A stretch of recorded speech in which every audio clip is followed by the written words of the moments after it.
There is also the lecture, today's lecture. Photocopying is still keeps breaking, so I cannot bring them to you. The homework is due, as you asked, well in the future. So, on the 18th of January. So we have a lot of time to do. I think there are 5 questions. Yeah. And if you have some questions this week, you can ask. Next week I will be traveling. And then it will be a while before I'm back. So I suggest you to have a look to the homework. And if you are in doubt on some matters, just send an email. Yeah. It's really due January 17th, since it says here 12 a.m. January 18th. So unless we stay up. Are you suggesting there is a typo? Can I see? It's due 12 a.m. January 18th. So No, really it's no time. new. No time. So 12 p.m. Oh, it's PM? Okay. We'll let you know. So it's due 11:59 a.m. Okay. And to JJ. Okay, so don't send it by email. Good question. So, any other questions? So today I thought of postponing the lecture on optimization, which I think it's perhaps a bit less interesting than what I'm going to talk about, which will be multitask learning, and a review of what we saw last week. However, tomorrow I'm teaching mathematical programming and research methods, and there we are ahead of schedule, I think. So I will teach that lecture tomorrow. So if you're interested, I think most of you take the other course as well, but if you're interested in optimization, cover it tomorrow. Okay. So the plan of today is just to review quickly, and particularly if you have any questions, what we saw last week, and then discuss multitask learning and matrix regularization. So, just a quick summary, because multitask learning is related to what we saw last week. So, just to summarize what is useful. So we discuss different sparsity methods based on regularization. The main one is what is called the L1 regularization, or the Lasso method, and it is based on this optimization problem, right? Or this one. They are equivalent, but this one is unconstrained. So to minimize the trade-off between the square error, right? So you assume that, and you can make some assumption about how the data is gathered, but here this is hidden in the discussion, but the assumption would be that y is a vector, right, say m-dimensional vector. So there are m samples. So m is the training set size, and you assume that yi is equal to perhaps some underlying model, transpose xi plus some noise. Right? Or in matrix notation, you assume that x is equal to y is equal to x underlying model plus some noise. So, right, so this is a matrix with the other vectors. And you assume that the underlying model is sparse, okay? So which means that many of the components of the vector are 0. This is a very strong assumption, but it can be relaxed to some extent. I don't discuss it in the course. For example, you could assume that many of the components are small, right? So most of the magnitude of the coefficient is on a few components. But let's just, to make it simple, assume only few are not 0. And now, this problem is interesting, in particular, when the sample size is much smaller than the number of components, than d, the dimensionality. So typically, the problem is interesting when m is less than d. Right? If m is more than d, we would expect least squares to already be good enough for finding the underlying model. Now, in this case, this method, so this learning algorithm, the statistical estimator, has been proved to be a good estimator. So under the assumption, it works well. Okay? And here in the course, we don't discuss how statistically this works, but I just present some mathematical formulations based on regularization and try to give some insights about why this method might work in practice. Okay, but there is much more we don't say here, which is in recent monographs or books. So, so what happens is that if you solve this problem, typically the solution will have many zeros. And the reason is that you use this term, the L1 norm, which favors sparsity. Right? Now this term will favor sparsity no matter how the data is gathered. Right? But if the data satisfies the assumption, this will be useful. Okay?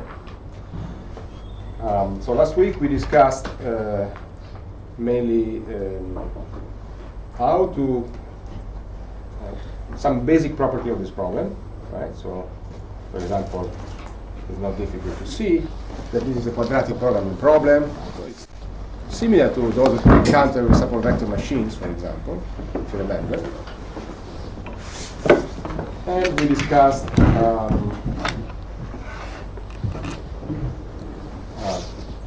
for example, the case in which the data matrix is the identity, which just contradicts what I said before, right? Because in that case, the sample size is equal to d. But in that case, you see, at least in that case, you see very simply that the solution will be sparse. And the solution has a simple equation, which is this one, right? So w hat is a solution, and the component I is a nonlinear function of the output I, right? And this nonlinear function, h lambda, is what is called the soft thresholding operator. So it's a function which looks like that. So here we have y. Y is less than lambda in absolute value, so between minus lambda and lambda is 0. So the solution will be 0. The component I will be 0 if y I is less than lambda. Otherwise, it is just linear. Okay. So it's given by this formula. It's y minus lambda, and we take the positive part, right? Times the sine of y. Okay. So the slope of these two lines is x1. So this you can see by doing some reasoning. So first you observe that this function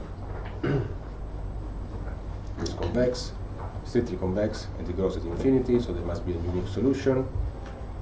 And then you argue that if, then you observe that the problem decouples, so it's a sum of objective function 1 for each variable.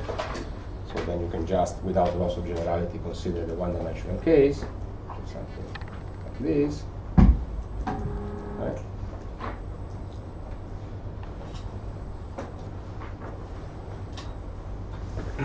And then you consider different cases. So if the solution is different from 0, the objective function will be differentiable, and then you find the optimality condition. And then if you cannot solve its optimality condition, it must be that it is 0. That's pretty much how it works. So we also discussed how to derive the solution using, in a more rigorous way, using the notion of the directional derivative and some differential. Okay, but I will skip this part. And in fact, I will review it tomorrow when we discuss optimization. So, unless you have any questions. So using this notion, you can derive some differential for this function, and you can verify that what I before stated to be the solution is confirmed to be the solution. And then in the remaining part, I discussed different extensions of the Lasso, right? Some of them for unsupervised learning. So the first extension is the group Lasso, which is described here, where you solve a problem of this type. Now f of w is a general error term. So before it was just the L2 the square error, right? 1/2. But you could use other error function, right? For example, you could use logistic regression loss function, hinge loss, or anything you like. You like it to be convex so that you can solve the problem with techniques, which I will describe tomorrow. No, it doesn't need to be. So what we focus is on the second term, and here this is an extension of the Lasso where you take the regularizer to be a sum of norms, of components of the coefficient vector, right, of the weight vector. So what this complicated notation means is that you restrict the vector W to some subset JL of indices, right? And this J1 through J capital N are a prescribed subset of the index set 1 to D. Simple case is when they form a partition of the set, right? So which means that the union of the set is the whole set, and the intersection between any two of these sets is the empty set, right? But you could also take it to be overlapping, and this allows you to achieve different kind of sparsity. So the idea is that here you have additional prior knowledge, so you like your model to select only few of the groups. So that the regression vector will be sparse, but sparse not in an arbitrary way, but sparse according to these groups. So only few groups will be will appear, right? So will be relevant to express your model, right? So many of the subvectors will be zero. And we discussed, for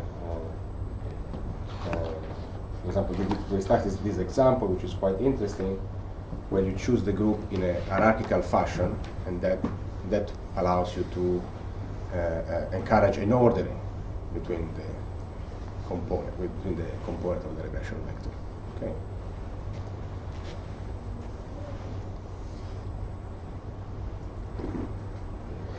Any questions? Then I discussed multitask learning briefly, and I will go back to that today. And there the main point is that we have many regression problems, but we can still try to, which we want to solve jointly, because we have a very small sample size for each regression problem. And one way to solve jointly this problem is to encourage some kind of structural relationship between the regression vectors using sparsity. I will discuss this today.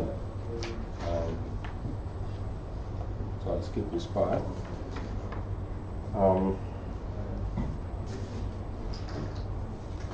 And then I discussed a few other applications which are a bit more, perhaps, at the boundary of the course, a bit more esoteric, particularly this one. So the idea of estimating Gaussian graphical models. So this is a problem where you have only inputs and you want to estimate the parameter of a density function, like the Gaussian density function, and you assume that there are sparsity in the inverse of covariance. This has important meaning because you know that if an element of the inverse covariance is 0, it means the corresponding variables are conditionally independent. So encouraging sparse inverse covariance means that there are many, that the graph of the variables, the relational graphs, is sparse. So there are many variables which are conditionally independent. And these has found many applications, for example in bioinformatics, where you have many genes and you postulate that, for reasons I don't know, that their functionality is well described by this model. Now, from the point of view of problem formulation, this is a bit more complicated, also because here I made a lot of mess. But, so you need to compute the likelihood function, then you want to maximize the likelihood function, which is written here, and then if you don't put any additional constraints, you find that the covariance is equal to the empirical covariance, right? So this one. However, if you do a penalized maximum likelihood, so you assume that there is a penalty, and the penalty is this one. Yes. Actually, here it's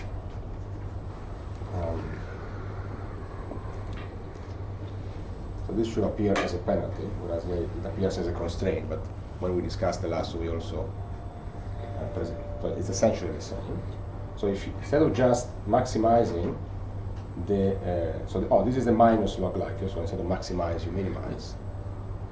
But then you add this penalty. Now here W is the inverse covariance, right? So the problem that you solve is to minimize this objective function subject to these constraints. Or perhaps you have this constraint using a Lagrange multiplier, the objective function. Okay.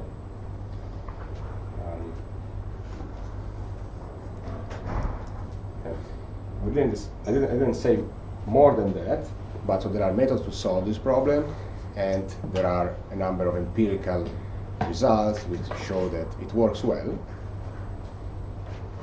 It works well when the underlying assumption is satisfied, and it works well even if you have a very small sample. So now your small sample means smaller than, so you have order of this square parameters to estimate, right? So even if the sample is much smaller than this square, right, this still works well if there are only few non-zero elements in the inverse covariance. Okay. And this also can be justified by statistical analysis, which there are some references at the end if you're interested. So we just had a quick,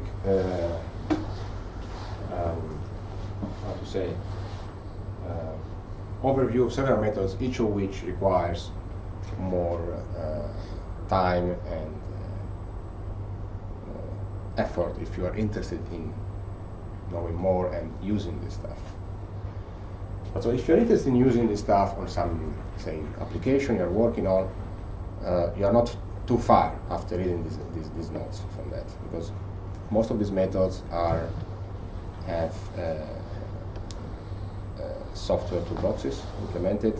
So unless you have to do a very large scale problem, you don't need to re-implement the method. And you don't need to know the theory to use it in practice.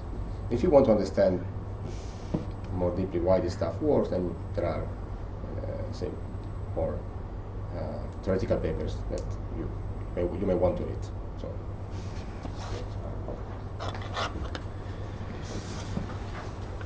and I'm happy to discuss if you're interested. So, in fact, there might be some projects on these topics. which I will describe in general. So,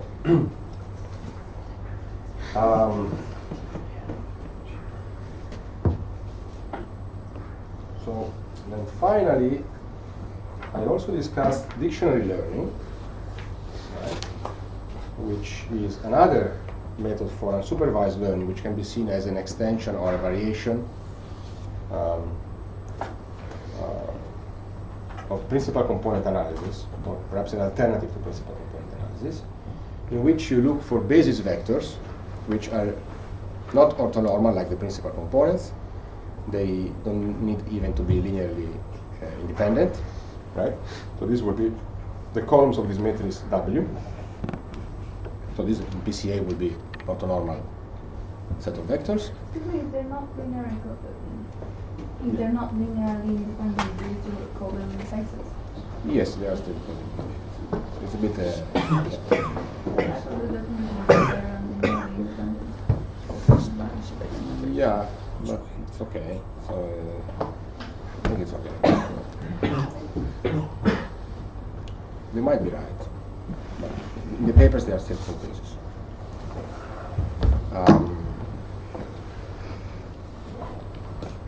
So these vectors, they are not linearly dependent in general, but they buy you out some additional property to represent your data, namely, so they are redundant, and the data which are generated that you try to represent as linear combination of this basis vector have the property that each data point that is generated from some distribution, right? So you have data points xi, which are samples of some distribution, and you assume that there is a dictionary, so a set of basis vectors, which allow for a sparse representation of these data points. That means every time you sample a data point, this can be represented as a linear combination of only a small subset of the vectors W, of the columns of the matrix W. So this is a method which has been proposed many years ago. So there is a reference at the end. It was proposed in neuroscience by Gaussian and Field almost 20 years ago. And then I think fairly recently, maybe about 5 or so years ago, has been rediscovered in signal processing, and there has been also a lot of theoretical activity trying to understand under which condition this method works, right? Because so this problem. So the problem that you solve, you try to minimize this objective function both over Z and over the dictionary matrix W, right? Now notice that here, for each xi, for each data point that you sample from each training point, you will have a different code vector. So Z will be the code vector. So you can rewrite this problem as a matrix factorization problem, right? So you can just call this Zi and take the minimum outside, and then you will have a matrix or coefficient, one for each data point. So the problem that you will solve is this problem here. So you minimize both over a dictionary matrix W and over a coefficient matrix or coding matrix Z. Okay. So the columns of W are called the dictionary elements or the basis vectors that you use to represent in terms of linear combination your data points X. And the columns of the matrix Z are the coefficient vectors or the codes that are used in this linear combination. And so typically the method which is used is this one. Right, this one at the end. There are other variations which are described here, where you put a L1 constraint on the coefficient matrix. So this is just the sum of the absolute value of all the elements of the matrix.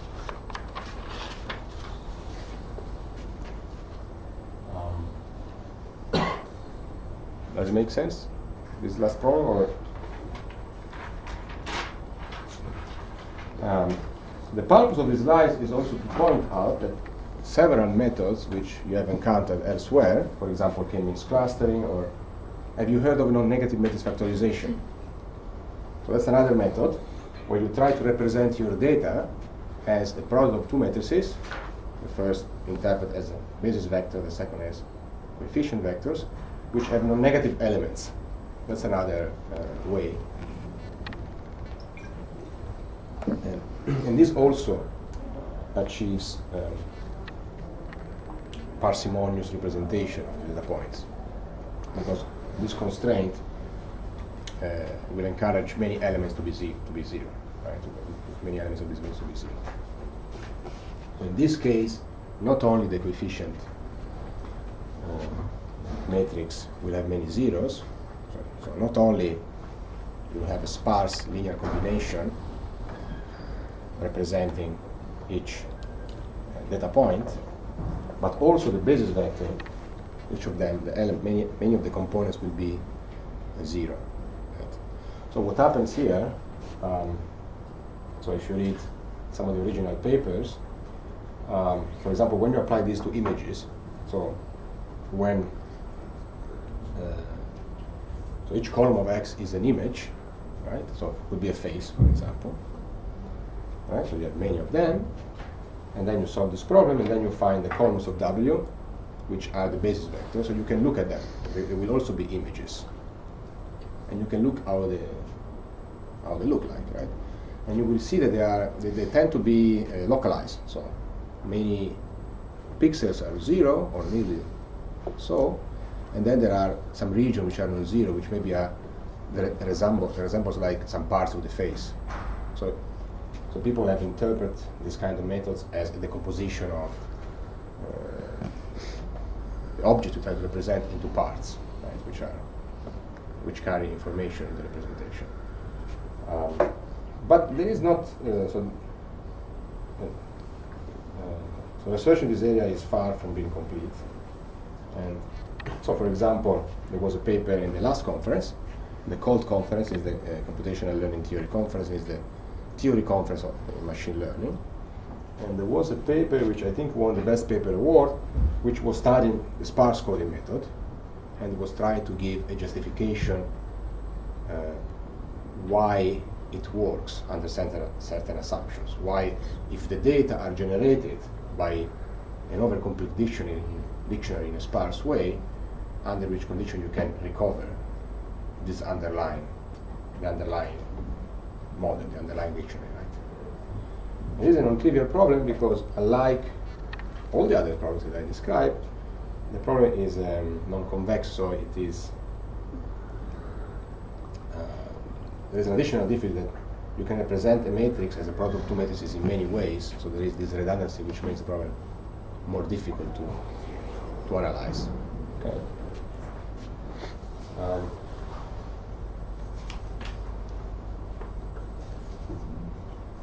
And right, so then this I think I skipped, but this is also interesting. It's simple. So when the code vectors are, so when the columns of the matrix Z, right, are only one of the k basis vector, then this is k-means clustering, right? And so the reason is that, so in this case, you have, so you want to minimize over W and Z, right? So you have your objective function, right? So the objective function, you can rewrite it in the, and decompose it over the different input points. Now, if the code vector Zi is only one of the elements of the standard basis, here what you are doing, right? Yeah, and also this you can write as the minimum over W. This is also the previous slide. Sum over I, you can carry the minimization over Z inside, and then this is just the minimum over Zi right? Xi minus Wi. Now, but this thing, for this choice, is just the minimum over, how can we say, little k from 1 to capital K, no, say L from 1 to k of Xi minus Wn. Right? So each column of the dictionary matrix is interpreted as one of the centers in k-means. Right?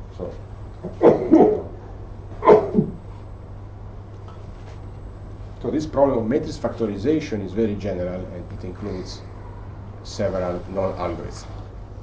Okay. It's not described here. Oh yeah, it's also mentioned here. Maybe I should have said that at the beginning.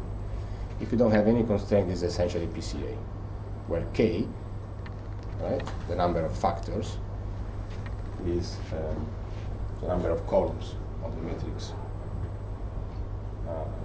W is will be the number of principal components. Okay. This is not explained, but it's an exercise.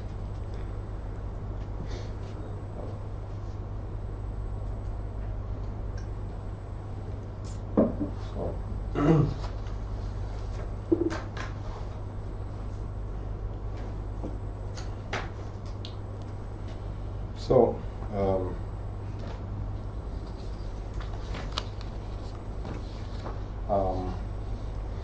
and then I'll skip this part, but I also mentioned that you can do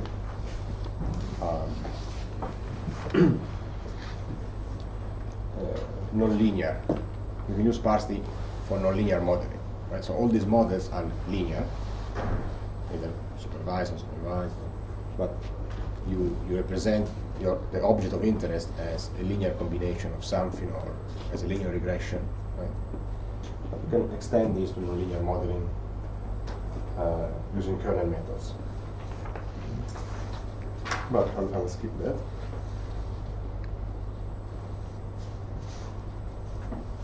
So, any questions?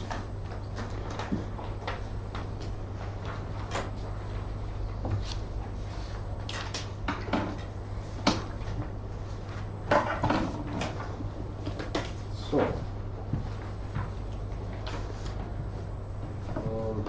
right. Well, I think we can continue for a while. So this last topic is based on lecture which I gave quite a few times. Are there any notes for that? Like, there are no notes at all because the copier is not working, but they are in Moodle, so you will find them there. Yeah, they were there, but our printer was not working. Yeah, so I think there is a major virus in the department. Actually, no, the copier is too old, and they will replace it in January. So hopefully next year. No teaching next year. The other lecture. Do other lecturers bring notes in class? Yes. Everybody? Oh, not everybody, but most. Yeah. Yeah. So, but they too have a problem. yeah. So, well, the good news is that this is not not say that, but this is for your interest. This is not examinable material. I mean, it will not be in the exam, unless it is in the homework, but I don't think there is something. So, you know, this is for your interest. And, of course, there is an overlap, so if you understand this stuff, you also. And it's a bit more advanced, because this is a research lecture which I gave in the summer school, some conference. So what is this idea of multitask learning? So there's a long outline, but let's skip that.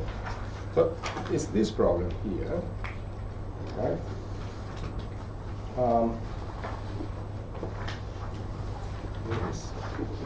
Yes. So this problem here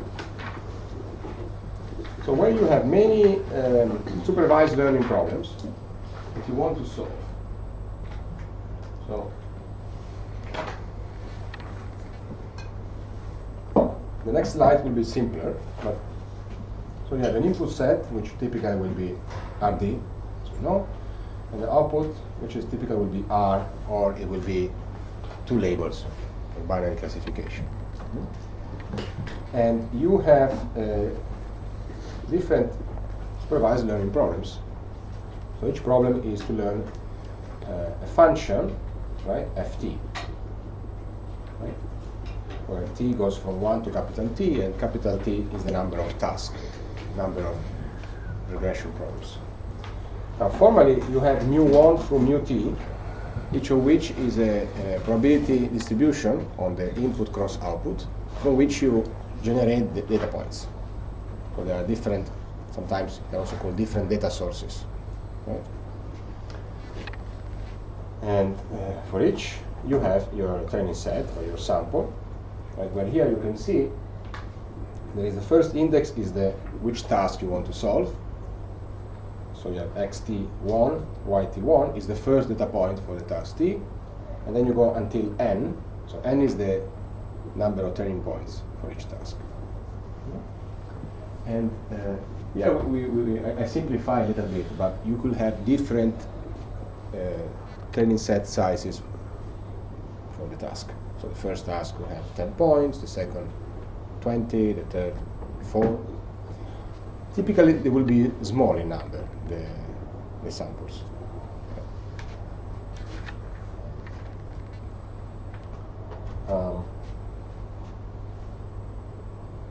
I'll discuss some application in a moment, but actually, just to open a very quick parenthesis, you can think of these of the area of user modeling, or also called collaborative filtering, or recommender systems, which is a little area by itself of research, where each regression problem, each task is associated to one user or one person, and the inputs are like product features. So the input X describe different characteristics of a product, like a computer, and the output is the response of the user, so how much the user likes that product. And then the goal is to find all the regression functions, the regression coefficient for each user. So the main idea will be to solve this problem using common structure, common prior knowledge, which involves the relationship between the different tasks, the different users, the different regression coefficients. Okay, so this slide is more for the foundation. So all you want to do is to find function which minimize this notion of risk of error. Right? So it's the average over the task of the expected error for that task. Right? So the expectation of x and y from the distribution of the task t. Then you have a loss function L, which will typically, the next slide will be much simpler, but typically it could be the square loss if you do regression. Right? So it will be this. Right? So it is the average error over the different task incurred by modeling the task with function ft. Function ft. Right? So you like to find function which minimize this. So if you have infinite sample size, you will minimize each of the term under the sum independently, searching in some space. And this will be trivial in the sense that all what you have learned in supervised learning could be used for one task at a time without any further new idea. However, the situation is that you have a very small sample size, so you have limited data for each of the tasks, and you want to solve this regression problem jointly, trying to use prior knowledge about how they could be related. So what you do, what you could do, so you minimize the average error, average empirical error. So as you see, this is the average over the task, and this is the training error or empirical error over the, right? the data you have. And then here you add a term which is this regularization functional. In this case, but we see it. We'll only discuss in a moment the case in which the functions are linear, which is at the moment is not unspecified, but is a penalty term which encourages common structure among the tasks. Use prior knowledge that the regression functions are related.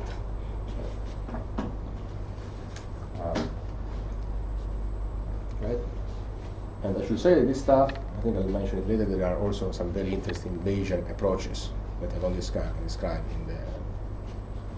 here in this lecture, which try to solve the same problem. Right? So this can also be interpreted as the maxima posteriori, using some prior which encourage some common generative process of the task.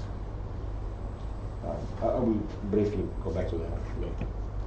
So, it's a bit dry and complicated slide, because to some extent you want to make this general. So the functions here, this could be functions, nonlinear function in general, but I don't discuss this in the talk, but the research papers cover this situation.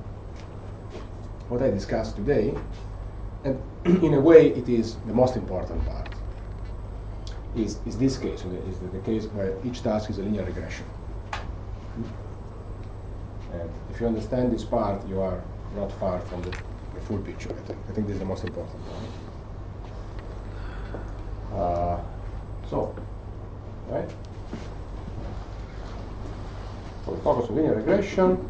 So we assume that the data are generated by some regression vectors, which here, perhaps I should have put a star here, right? Because this is the underlying model. So WT star, but just a bit sloppy. And so, and this is the, I've rewritten the previous method, in this case, as a function of the parameters W1 through WT. Okay.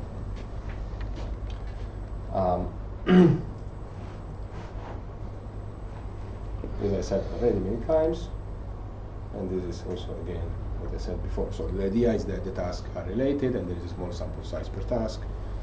And if you solve them independently, you have very poor performance of the vector that you say. If you do independent least squares, you have a very poor performance of the least square solution because there is very small sample size. And the idea is that here you put some regularizer which capture how the tasks are related. We'll discuss some examples, and this is beneficial if you know how they are related to some extent, right? So it's not magic, so you need to exploit the right assumptions. Otherwise, it will even work worse than solving the task independently. This is also called Mathis regularization, and the reason is that you can think of the matrix W as the columns of the matrix W being these regression vectors, right? So this you can, often we will use this notation. So this will be a matrix. And so this W1, WT will be a matrix, right? With the columns. Right? So this is interesting. So mathematically, you can think that you try to learn a matrix, and here, right, this can also be interpreted as the inner product between a matrix W and some special data points, which, right, which that we will see. So a matrix which has only one column different from 0, which corresponds to that. So all the columns are 0, except for the thief column, which is XTI. Right.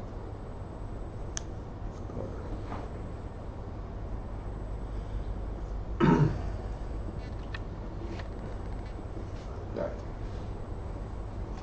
So I'll go back to that. So don't be bothered if it's not clear. So right. So these are some examples. These are already described. Right. So the user modeling. And here, so what is a common sense assumption, perhaps valid, about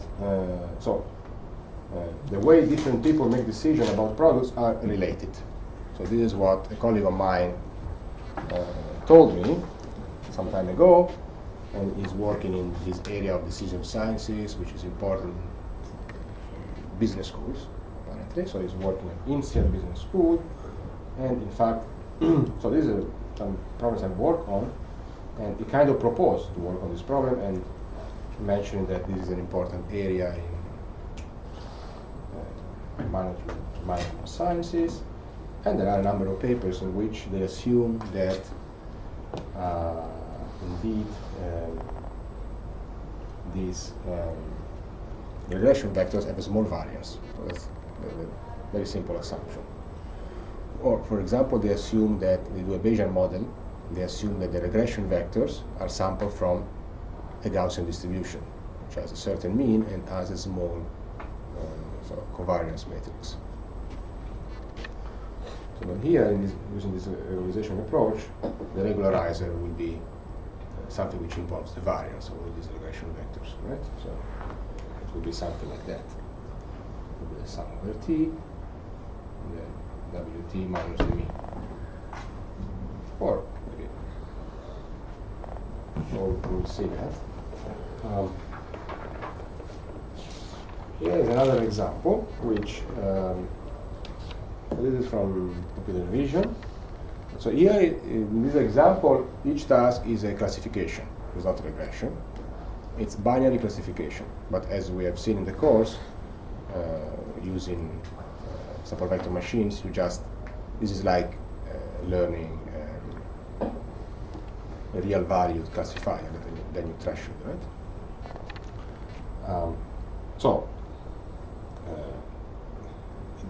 You just change the loss function, but you still do a linear regression. So here each task is a binary classifier, which you can also call it a detector. So it's a classifier which has positive values. So f of x, right? So wt transpose x will be positive for the t task when should be positive. You would like it to be positive when x is an object of a certain. It's one type of object, for example, a car, or a motorbike, or a person, or whatever. Right? Now, don't be confused by these images. These images are cluttered images, right? They contain many objects, and this is the result of applying the classifier to these images, searching in different parts of the image. Right? So you first train detectors or binary classifier for one object, right? And these are just functions that, given an input, a vector of a fixed dimensionality, then they say yes or no, right? With some confidence, with some margin. But then, when you have a big image like this, you process all sub-windows in a kind of exhaustive way, or perhaps in a smart way, searching there according to some strategy, and you classify each. Okay, so here you see that the result of the bike detector is quite good.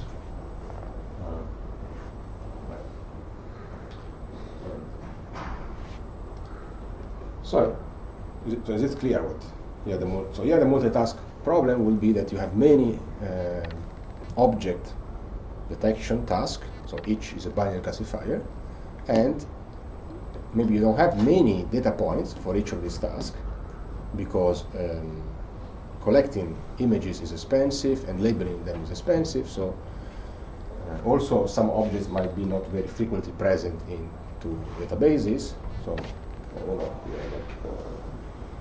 right. So maybe if you have some more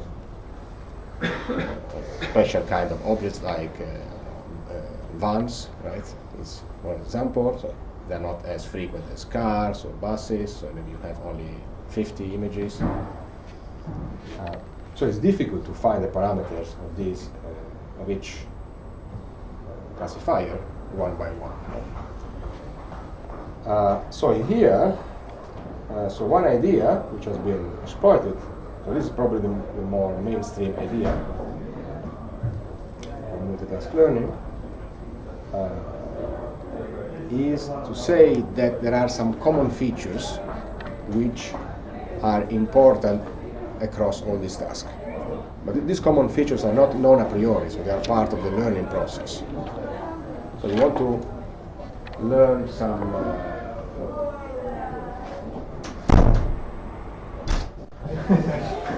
so you want to learn these features, right? So we want to extract some representation which allows such that, so this is, in a way you can think of it as principal combinatorial analysis, something. So you want to find some basis vectors, as I was describing before in the case of sparse coding, such that when you represent your input as a linear combination of this basis vector, right, then the task becomes easier. So here the reason being that maybe there is a small number of these basis vectors. So initially, each of these classifier receives an image x, which it will be quite large. It will be 20 times 20 or 30 times 30, so it will be 1,000 pixel values, right? But maybe you would like to extract a few underlying features which are important. They are important visual features across a variety of tasks. This is the idea.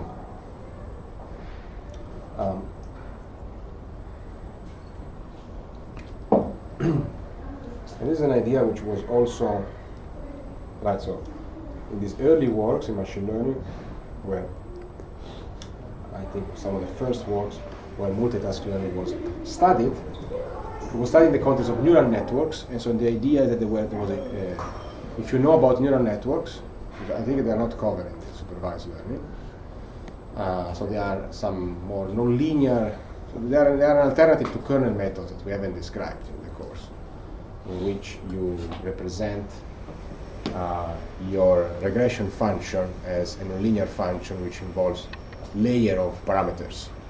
Right? So if there is only one layer, it's a perceptron. Otherwise, it's called a multi-layer perceptron.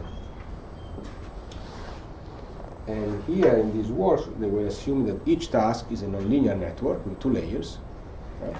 But the parameters of the hidden layer was shared across the task, was the same. So this is a bit cryptic, unless we discuss this in detail. But it is, believe me, it is the same idea that I described here, just a bit more complicated. So what I describe here can be seen as a simplification of that. And as we will see, it has some advantages. For example, we will formulate these problems as convex optimization problems.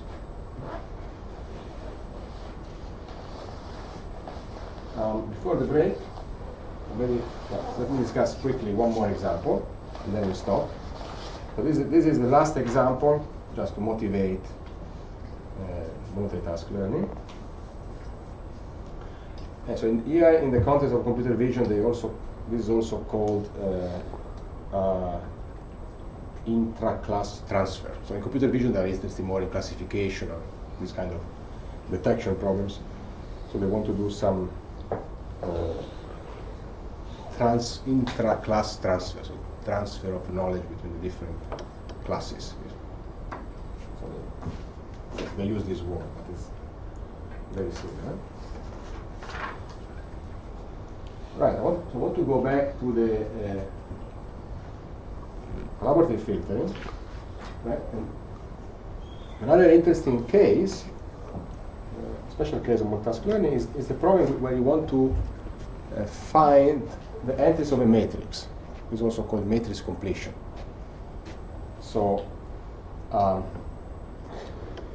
it is a special case of the previous problem where the input space is only is formed by the basis vectors in the dimensions, right? So if xti is one of the basis vectors, so is e of k of ti, right? So K is one of the indices. Right? Here there was WT transpose XTI, but it is the same as the element K of matrix so the element K of Ti of the matrix. So it's just a different way to rewrite the problem.